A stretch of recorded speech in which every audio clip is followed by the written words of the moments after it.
ಸಜ್ಜನರಲ್ಲಿ ಇನ್ನೊಂದು ಸೂಚನೆ, ನಾವು ಮಾಡಿದ ಪಾಪಗಳಲ್ಲದೆ ನಮಗೆ ದುಃಖಗಳು ಬರೋದಿಲ್ಲ. ಈ ಜನ್ಮದಲ್ಲಿಯೂ ಪಾಪಗಳನ್ನು ಸಾಕಷ್ಟು ಮಾಡಿದ್ದೇವೆ, ಮಾಡ್ತಾ ಇದ್ದೇವೆ. ಜನ್ಮಾಂತರದಲ್ಲಿ ಮಾಡಿದ ಪಾಪಗಳೂ ಇವೆ. ಪಾಪಗಳೆಲ್ಲ ನಾನಾ ವಿಧವಾದ ರೋಗಗಳ ದುಃಖಗಳ ರೂಪದಲ್ಲಿ ಬಂದು ನಮಗೆ ಎದುರು ನಿಲ್ತವೆ ಎನ್ನುವುದು ಸತ್ಯ.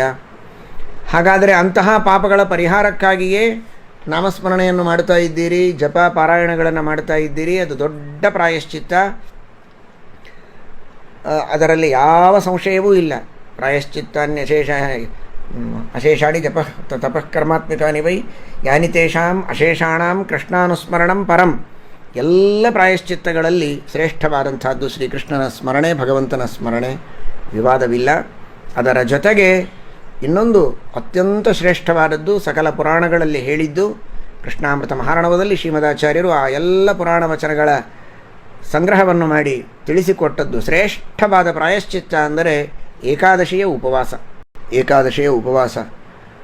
ನೀವೆಲ್ಲ ಅನೇಕ ಭಗವದ್ಭಕ್ತರು ಈಗಾಗಲೇ ಏಕಾದಶಿಯ ಉಪವಾಸವನ್ನು ಮಾಡುವವರೇ ಇದ್ದೀರಿ. ಭಗವಂತನ ಕೃಪೆಯಿಂದ ಅವರೆಲ್ಲರಿಗೆ ವಿಶೇಷವಾದ ಅಭಿನಂದನೆಗಳು, ದೇವರ ಅನುಗ್ರಹವಾಗಲಿ ಎಂಬ ಪ್ರಾರ್ಥನೆಗಳು. ಜೊತೆಗೆ ಯಾರು ಏಕಾದಶಿಯ ಉಪವಾಸವನ್ನು ಈಗಾಗಲೇ ಮಾಡ್ತಾ ಇಲ್ಲ ಅವರೆಲ್ಲರೂ ಕೂಡ ಜನ್ಮ ಜನ್ಮಾಂತರಗಳಲ್ಲಿ ಮಾಡಿದ ಪಾಪಗಳಿಗ ಪ್ರಾಯಶ್ಚಿತ್ತ ರೂಪವಾಗಿ, ಈ ಜನ್ಮದಲ್ಲಿ ಮಾಡಿದ ಪಾಪಗಳ ಪ್ರಾಯಶ್ಚಿತ್ತ ರೂಪವಾಗಿಯೂ ಕೂಡ ಈ ಎಲ್ಲ ಜಪಪಾರಾಯಣಾದಿಗಳ ಜೊತೆಗೆ ತಪಸ್ಸಿನ ರೂಪದಲ್ಲಿ ಈ ಏಕಾದಶಿಯ ಉಪವಾಸವನ್ನು ಮಾಡ್ತೇವೆ ಅಂತ ಸಂಕಲ್ಪ ಮಾಡಿ ಭಕ್ತಿಯಿಂದ ಏಕಾದಶಿಯ ಉಪವಾಸವನ್ನು ಮಾಡಿ. ಪುರಾಣಗಳು ಹೇಳ್ತವೆ, ಅನೇಕ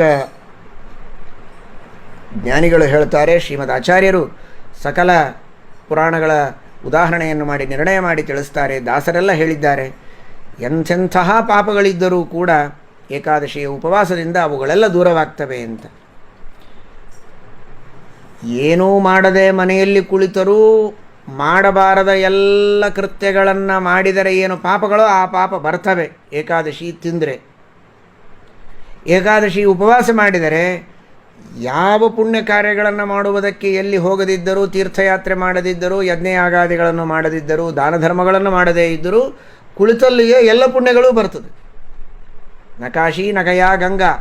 ಕಾಶಿ ಗಯಾ ಮೊದಲಾದ ಎಲ್ಲ ತೀರ್ಥಕ್ಷೇತ್ರಗಳಿಗೆ ಯಾತ್ರೆ ಮಾಡಿದ ಫಲ ಏಕಾದಶಿಯ ಉಪವಾಸದಿಂದ ಬರ್ತದೆ. ಮಾಡದಿದ್ದರೆ ಬ್ರಹ್ಮಹತ್ಯ, ಭ್ರೂಣಹತ್ಯ, ಸ್ತ್ರೀಹತ್ಯ, ಮಾತೃಗಮನ, ಗೋಮಾಂಸ ಭಕ್ಷಣ ಮಾಡಿದ ಎಲ್ಲ ಪಾಪಗಳೂ ಕೂಡ ಏಕಾದಶಿ ದಿವಸ ತಿನ್ನೋದರಿಂದ ಬರುತ್ತೆ. ಹಾಗಾದರೆ ತಿಂದರೆ ಇಷ್ಟು ಪಾಪ, ಉಪವಾಸ ಮಾಡಿದರೆ ಅಷ್ಟು ಪುಣ್ಯ. ಪುಣ್ಯ ಅಷ್ಟೇ ಅಲ್ಲ, ಮಾಡಿದ ಎಲ್ಲ ಪಾಪಗಳು ಭಸ್ಮವಾಗ್ತವೆ ಅಂತ ಅಷ್ಟು ಶ್ರೀಮದಾಚಾರ್ಯರು ಅದರ ಬಗ್ಗೆ ತಿಳಿಸಿಕೊಟ್ಟಿದ್ದಾರೆ. ಅಂತಹ ಏಕಾದಶಿಯ ಉಪವಾಸವನ್ನು ಮಾಡಿ ಅದರಿಂದ ಭಗವಂತನ ಪರಿಪೂರ್ಣವಾದ ರಕ್ಷಣೆಯನ್ನು ಪಡೆದ ಅಂಬರೀಷ ಮಹಾರಾಜನ ಕಥೆಯನ್ನು ಶ್ರೀಮದ್ಭಾಗವತದ ನವಮಸ್ಕಂಧದಲ್ಲಿ ವರ್ಣನೆ ಮಾಡುತ್ತಾರೆ. ಸ್ವತಃ ಜಗತ್ತಿನ ಸಂಹಾರ ಮಾಡುವಂತಹ ಮಹಾಶಕ್ತಿ ಇರುವ ದುರ್ವಾಸರೆ ಬಂದು ಅಂಬರೀಷನನ್ನು ಕೃತ್ಯ ನಿರ್ಮಾಣ ಮಾಡಿ ಸುಟ್ಟು ಬೂದಿ ಮಾಡಬೇಕು ಅಂತಾದರೆ ಬೂದಿ ಮಾಡಲಿಕ್ಕಾಗಲಿಲ್ಲ. ಯಾಕೆ ಅಂದರೆ ಏಕಾದಶಿಯ ಉಪವಾಸ ಮಾಡಿದ ಅವನ ಪುಣ್ಯದಿಂದ ಪ್ರಸನ್ನನಾದ ಭಗವಂತ ಸುದರ್ಶನ ಚಕ್ರದಿಂದ ಆ ಅಂಬರೀಷನ ರಕ್ಷಣೆಯನ್ನು ಮಾಡಿದ. ಕೃತ್ಯ ಬಂದು ಅವನನ್ನು ಸುಡಬೇಕು, ಭಸ್ಮ ಮಾಡಬೇಕು ಅಂದರೂ ಆಗಲಿಲ್ಲ ಅಂತ. ಹಾಗೆ ಈ ನಾನಾ ವಿಧವಾಗಿರತಕ್ಕಂತಹ ರೋಗಾಣುಗಳು, ವೈರಸ್ಸುಗಳು ಇವುಗಳೆಲ್ಲ ಬಂದು ಮನುಷ್ಯನನ್ನು ಹಾಳು ಮಾಡಬೇಕು, ಅವನ ಜೀವನವನ್ನು ನಾಶ ಮಾಡಬೇಕು ಅಂತ ಬಂದರೂ ಕೂಡ ಆ ಭಗವಂತನ ಸುದರ್ಶನದ ರಕ್ಷಣೆ ನಮಗೆಲ್ಲ ಇರಬೇಕು.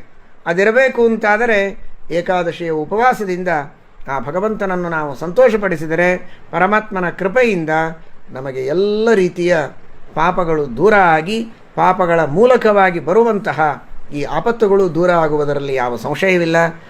ಎಲ್ಲ ಭಗವದ್ಭಕ್ತರು ಕೂಡ ಯಾವುದೇ ವಿಭೇದ ಇಲ್ಲದೇ ಇದ್ದಂತೆ, ಯಾವ ಜಾತಿಯ, ಲಿಂಗದ, ವರ್ಗದ ಭೇದವಿಲ್ಲದಂತೆ ಸಕಲ ಸಜ್ಜನರು, ಸಕಲ ಭಗವದ್ಭಕ್ತರು ಕೂಡ ಮಾಡಿದ ಪಾಪಗಳಿಗೆ ಪ್ರಾಯಶ್ಚಿತ್ತದ ರೂಪದಲ್ಲಿ ಸಂಕಲ್ಪಪೂರ್ವಕವಾಗಿ ಭಗವಂತನ ಪ್ರೀತಿಗಾಗಿ ಏಕಾದಶಿಯ ಉಪವಾಸವನ್ನು ಮಾಡಿ ಪಾಪಗಳಿಗೆ ಪ್ರಾಯಶ್ಚಿತ್ತ ಮಾಡಿಕೊಳ್ಳೋಣ, ಪಾಪಗಳನ್ನು ಕಳೆದುಕೊಳ್ಳೋಣ. ರೋಗಗಳನ್ನು ದೂರ ಮಾಡಿಕೊಳ್ಳೋಣ. ಮುಂದೂ ಇದೇ ರೀತಿ ದೇವರ ಕೃಪೆ ಅನುಗ್ರಹ ನಿರಂತರವಾಗಿ ನಮ್ಮ ಮೇಲೆ ಇರಲಿ ಅಂತ ಉತ್ತಮವಾದ ಸಂಕಲ್ಪದಿಂದ ಏಕಾದಶಿಯ ಉಪವಾಸದ ಈ ತಪಸ್ಸನ್ನು ಮುಂದುವರೆಸೋಣ. ಪ್ರಾಚೀನ ಯುಗದಲ್ಲಿ ಹಿಂದಿನ ಋಷಿಗಳು, ಮುನಿಗಳು, ರಾಜರು, ಮಹಾನುಭಾವರು ಆ ಭಗವಂತನ ಅನುಗ್ರಹವನ್ನು ಪಡೆಯುವುದಕ್ಕೆ ದೊಡ್ಡ ದೊಡ್ಡ ತಪಸ್ಸುಗಳನ್ನು ಮಾಡ್ತಾ ಇದ್ದರು. ಆ ಯೋಗ್ಯತೆ ನಮಗಿಲ್ಲ. ಈ ಒಂದು ಸಣ್ಣ ತಪಸ್ಸನ್ನಾದರೂ ಮಾಡಿ ಭಗವಂತನ ಅಡಿದಾವರೆಗಳಲ್ಲಿ ಸಮರ್ಪಣೆ ಮಾಡಿ ಪಾಪ ಮುಕ್ತರಾಗಿ ಪುಣ್ಯವಂತರಾಗಿ ಭಾಗ್ಯವಂತರಾಗಿ ದೇವರ ಕೃಪೆಯನ್ನು ಪಡೆಯೋಣ. ಜೈ ಶ್ರೀರಾಮ್.